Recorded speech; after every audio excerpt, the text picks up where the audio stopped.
We have discussed along this notion of living in the moment the idea that what you choose your state of being to be is of paramount importance. State of being is the most critical issue,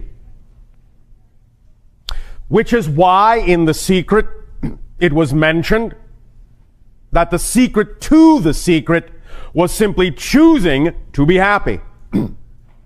For no other reason other than that is your preferred state of being. Because there is no empirical physical reality, then state of being really becomes the only thing that determines the experience that you have in the idea of physical reality, because that's all it is. It's an experience, it's an idea. That is what is real about it, the experience. But physical reality itself is not real by itself on its own. As you choose the state of being that you prefer, or based on whatever beliefs you have within your physiological mind, personality, structure, as you choose beliefs that determine what your state of being will be, that, of course, is what determines how you experience this idea of yourself called physical reality. Because that's all it is. It's an experience of your own consciousness from a particular point of view, from a particular state of being that generates that kind of an effect within you, that you then call an externalized physical reality. Circumstances in physical reality, thus, are illusionary. They're just symbols. Again, as we have said many times, it's just a reflection based on what you are giving off. Now, The Secret calls this idea law of attraction the primary law. We refer to it as the third law of creation. It is, however, the first law of action, even within the four laws. Because the first law, that you exist, is simply a description of a state of being. The second law, that the one is all, the all are one, is also a description of the nature, of the structure of that state of being. But the third law, what you put out is what you get back, is the first law of action. And that is what is being said and the difference being made in The Secret by calling the law of attraction the first or primary law of the universe. Because it is the first law of action, and it's therefore the first law that actually brings about manifestational experience. Then the fourth law, everything changes except the first three laws, is what qualifies and colors that experience, what allows you different perspectives of the experience of creating the idea of physical reality. You will remember that what was also very important in The Secret was this idea that we talked about before about being passionate, as expressed in the concept of play, of playing with everything that happens in your reality, really having an attitude of gratitude toward it so that you receive every experience you have in a playful way, and thus by receiving it in that playful way can do that much more with it, be that much more creative with it, allow it to be that much more flexible, malleable, stretchable, changeable, formable. Play. That energy is what allows physical reality to become like clay. So play with the clay of physical reality. If you approach it from an energy state of being that is of a lower vibration, that's when the clay hardens. That's when it's unchanging in that state. But as soon as you start to be more playful with what's going on in your life, it softens and becomes clay-like, plastic, malleable, formable, changeable again, and gets in step with the fourth law, as you do. Change is the only constant. So in that sense, when you become more playful, you become more changeable. And as a result, your physical reality will mirror that changeability. Become easier to transform from one kind of reflection to another. Now, very important, very important, very important. This is where physical mind, once again, can sometimes get caught up in its own sense of control. And that is that when we talk about the idea that what you put out is what you get back, the physical mind, because, again, of how it looks at physical reality being the only thing there is, will assume that if it doesn't see an exact one-to-one reflection in the circumstances that surround you with what it is you believe you're giving off, you will think that something has failed. Again, I remind you, this is where you get caught in your own paradoxical trap. Even though it is true that what you put out is what you get back, and that by being in a certain state of being, that will determine what the circumstances around you are, the first stage of that, the first manifestation of that will be usually, especially in your world of space and time, usually the first reflection will look the same as it used to. Because this gives you an opportunity to reinforce the state of being by responding to the circumstances that look the same differently than you did before. And that is where you then allow the circumstances to truly reflect that you have changed and demonstrate that you truly have changed by responding to the circumstances differently, even if they look the same as they used to. That's how it works. So the first reflection will usually be an echo of how it used to look. You must not respond to the echo as if that's the representation of your new state. You must respond to it, in a sense, as if you know it's just an echo, and that what you're putting out now, the new response to the old circumstances, that will solidify the vibration of your preferred state of being and truly allow the circumstances to change themselves and take their cue from the new vibration you're putting out, which is the absolute certainty that you are different. Because if you respond to the old echo in the same way you used to, you are not different. So in a sense, it's like you're testing yourself. It's like you're giving yourself an opportunity to decide whether you really do want the circumstances to change by first presenting yourself very often with the same set of circumstances to see if you respond differently to them, making a clear commitment that you have, in fact, vibrationally changed your state of being. Once you have then done that and respond differently to the same set of circumstances, then you have established that you truly have changed, and then the circumstances can reflect that change. So don't be fooled by the echo into thinking you've done something wrong by labeling it in the same way you used to. Oh, I didn't see what I wanted to get immediately. It looks the same as it did before. The same people are here giving me the same kind of feedback. I must have done something wrong, or something's not working. Or you find that you're reacting to it in the same way you used to, because if you do, you have not changed. So that's the self-reinforcing mechanism that gives you the opportunity to decide whether you really want to change that circumstance or not.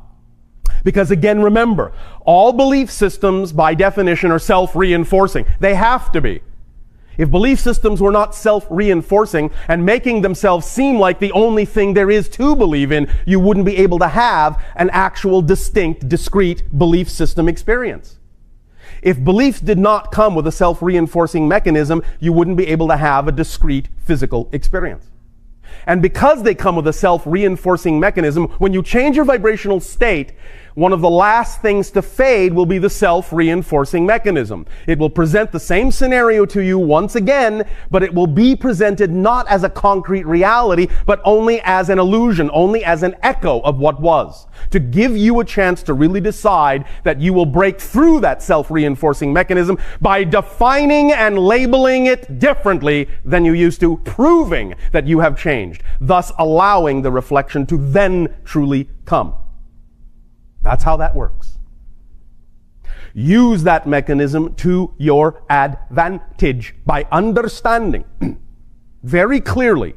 And if you wish to use this almost as a mantra, you certainly may. Again, as we discussed last night, all of these things are nothing more than permission slips that, if you decide they work for you, if you decide they resonate according to your frequency, will simply allow you to permit yourself to change in the way you prefer to. The mantra doesn't do it for you. It simply is a reflection of the belief system within you that says this is what you will allow to give you permission, to give yourself permission to change in the way you wish to. So use this as a mantra if you wish, if it works for you, knowing that you're doing it if you need it at all. And that is, again, the idea, not even so much the statement that circumstances do not determine state of being. State of being determines circumstances. Now, you can use that. However, we would also suggest something even simpler and something even stronger. And that is simply, and the mantra is this: circumstances don't matter. Only state of being matters. And again, listen to the way that this synchronistically translates in your English language. Circumstances don't matter. They do not create materialization. Only state of being matters. Only state of being materializes experience. So, the mantra is, anytime you find yourself doubting, stuck, fearful, because of what you believe the situation is, what you believe the circumstances are, you can, if you wish, use this little reminder. Circumstances don't matter. Only state of being matters. And then choose the state of being you prefer. And then redefine the circumstances from that state of being, so that you can erase the echo and allow the true reflection to then take form from your state of being. Circumstances don't matter. Only state of being matters. Now, we apologize if what we are about to do with you to some of your physical minds may sound, a little cultish.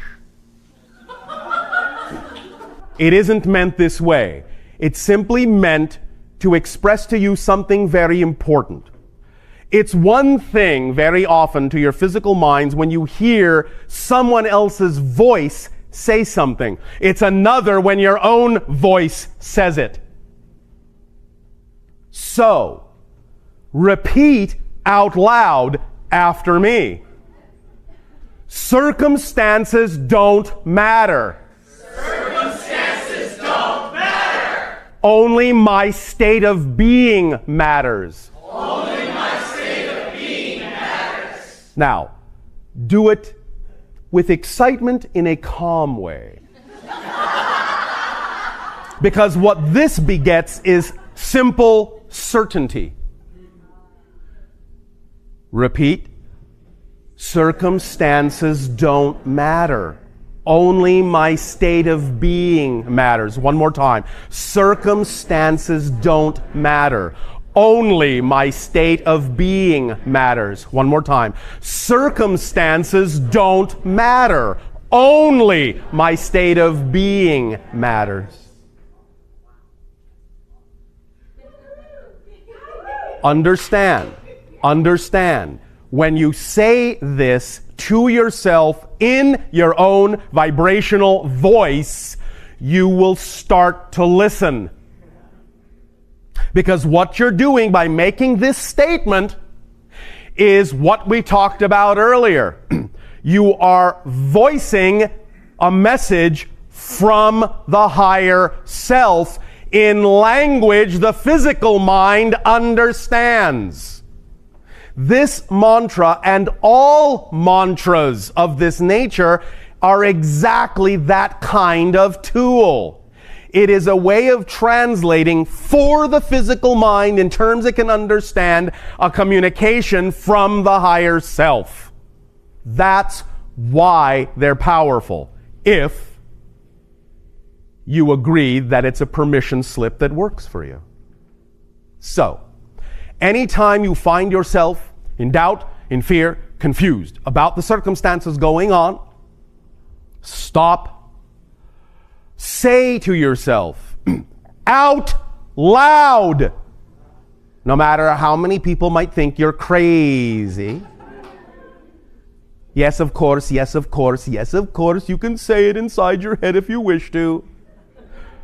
But if you're really being bold, and if it's really important to you to have the reality you prefer, then make a commitment and say it out loud. You don't have to shout, you don't have to scream. But stop and say, circumstances don't matter. Only my state of being matters. What state of being do I prefer? Then choose. And as you choose, behave that way toward the circumstances. You will be amazed at how quickly it will evaporate. You will take people off guard. At the very least, they might say, "Oh, she's crazy," and move away. And then you won't have to deal with them anymore. So one way or another, it will create the bubble reality of your preferred vibration, and will act as an organizing principle and driving engine to move out of that bubble any vibration that is incompatible. It is one of the strongest, most centering statements you can make for yourself.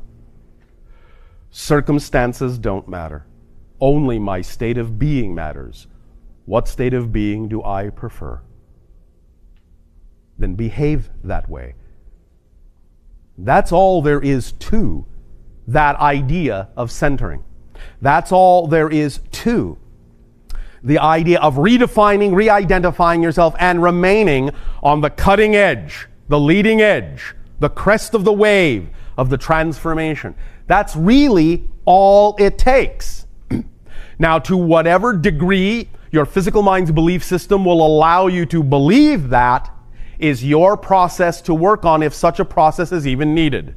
But I guarantee you, if you can truly, as you say, get into the absolute certainty of that statement, if you can truly understand that it is a true message from your higher self in physical mind terminology, and you truly pay attention to it, don't just get caught up in rote repetition until your voice becomes a droning thing you no longer hear. But when you truly say it in your own voice and truly listen to your own voice and pay attention to the vibration of your own voice saying it, you will hear the truth in it. And as soon as you really hear the truth in it, you will feel your entire physical being go, "Oh, I don't have to try so hard. It doesn't matter what the circumstances are. Only my state of being matters. Oh, oh, joy." What is this feeling? What is this feeling? Oh my gosh, it's so foreign. Joy? Unbridled, unconditional love and joy. I'm tingling. You know, I like this sensation. I think I'll create more of it.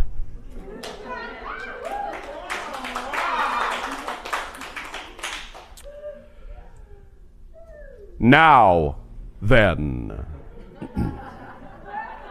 We love your paradoxical language.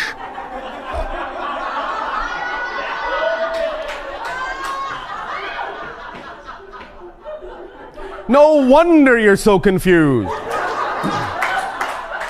Now then. Now or then? All right.